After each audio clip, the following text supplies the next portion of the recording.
अस्सलाम वालेकुम। मेरा नाम फ़रा अख्तर है और जॉय ऑफ़ उर्दू की शायरी समझिए सीरीज़ में एक बार फिर आपसे मुखातिब हूँ। आज मैं आपको फैज़ का एक कथा सुनाऊँगी, लेकिन उसके पस मंज़र को समझने के लिए आज मुझे शेक्सपियर से थोड़ी सी मदद लेनी पड़ेगी। शायरी का और तख्लीक का, ज़ुबानदानी का एक बहुत अनमोल तोहफ़ा, एक लुत्फ़ ये है कि शायर या तख्लीक़कार या कहानी लिखने वाला जो मंज़र चाहता है आपके ज़हन में, सिर्फ़ अपने अल्फाज के इंतख़ाब के ज़रिए से आपके ज़हन में उस मंज़र को पेश कर सकता है। और इसीलिए शायरी में अल्फाज का इंतख़ाब, सही मानी का चुनाव, सही मानी के सही शेड का, सही रुख का चुनाव करना बहुत अहम है।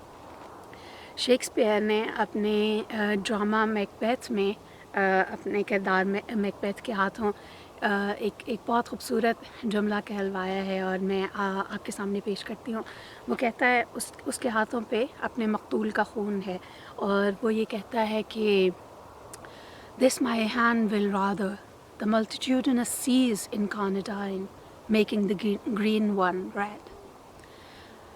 इस जुमले में इब्तिदा करते हुए शेक्सपियर बड़े मोटे मोटे भारी सख्त अल्फाज इस्तेमाल करता है। मल्टीट्यूडनस सीज़, और सीज़ में जमा का सीगा इस्तेमाल करता है। इनकार्नाडाइन, बहुत बड़ा लफ्ज़ है, एक नई इनकारनेशन कर देना। और आखिर में जुमला छोटे छोटे सादा अल्फाज पे ख़त्म हो जाता है, making the green one red.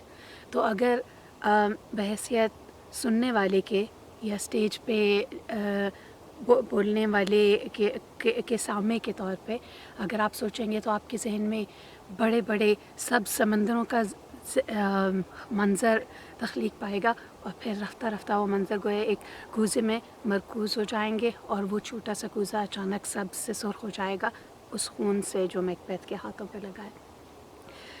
लेकिन उर्दू शायरी में जो कथा आज मैंने आपको सुनाना है फैज़ का, वो भी फैज़ की तो खैर मंज़र कशी का कोई सानी नहीं है उर्दू शायरी में, और इस कथे में जैसी मंज़र कशी उन्होंने की है वो बहुत ही पुरलुत्फ़ है। इसीलिए मैं आपको ये मिसाल ज़रूर देना चाहती थी।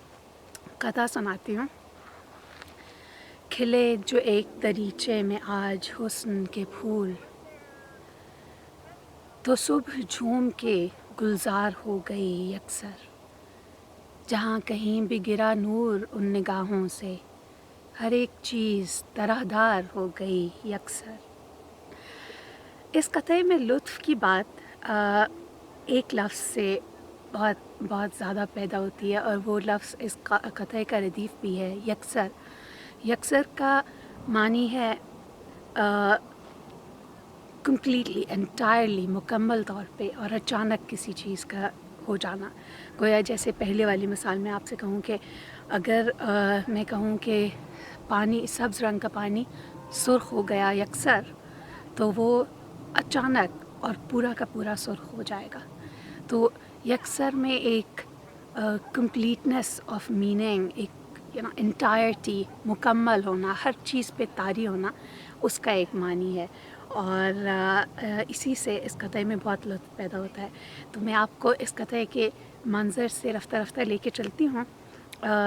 तो शायर जो कि फैज़ थे इस वक्त अस्पताल में थे जहाँ उन्होंने ये कथा लिखा है, और उन्होंने सुबह हुई, आप सोचिए अपने जहन में कि सुबह हुई और उन्होंने एक दरीचे में खिड़की में एक ख़ूबसूरत चेहरे को नमूदार होते देखा।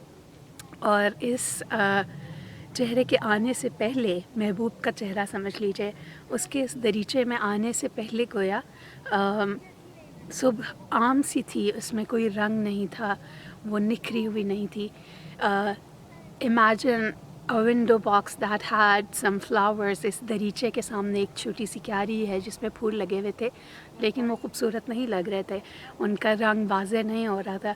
लेकिन जो ही उस दरीचे में वो हुस्न नमूदार हुआ, वो फूल भी अचानक झूम के खिलखिला उठे और सुबह गोया पूरी की पूरी मंज़र पे जो तारी थी अचानक गुलजार हो गई, बाग़ जैसी हो गई, फूलों भरी, रंगों भरी हो गई, यकसर मुकम्मल तौर पे और अचानक।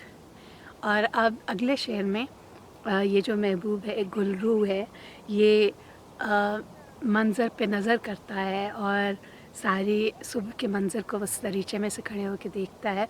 तो जहाँ जहाँ भी उसकी नज़र पड़ती है, पहले शायर को ऐसा महसूस होता था कि वो मंज़र धुंधलाया हुआ है, शफ़ाफ़ नहीं है और उसमें कोई खूबसूरती, कोई रख रखाव का एलिगेंस नहीं है। लेकिन जहाँ जहाँ भी उस महबूब गुलरू की नज़र पड़ती है, वहाँ वहाँ शायर को ऐसा महसूस होता है कि गोया उस निगाह की रोशनी से वो मंज़र शफ़ाफ़ और ख़ूबसूरत हो गया है। और और अचानक ये तब्दीली इस सुबह के मंज़र में आई है। उम्मीद है कि इस तशरीह के बाद आपको ये कथा सुनने का दुगना लुत्फ़ आएगा। खिले जो एक दरीचे में आज हुस्न के फूल, तो सुबह झूम के गुलजार हो गई यकसर। जहाँ कहीं भी गिरा नूर उन निगाहों से, हर एक चीज़ तरहदार हो गई यकसर।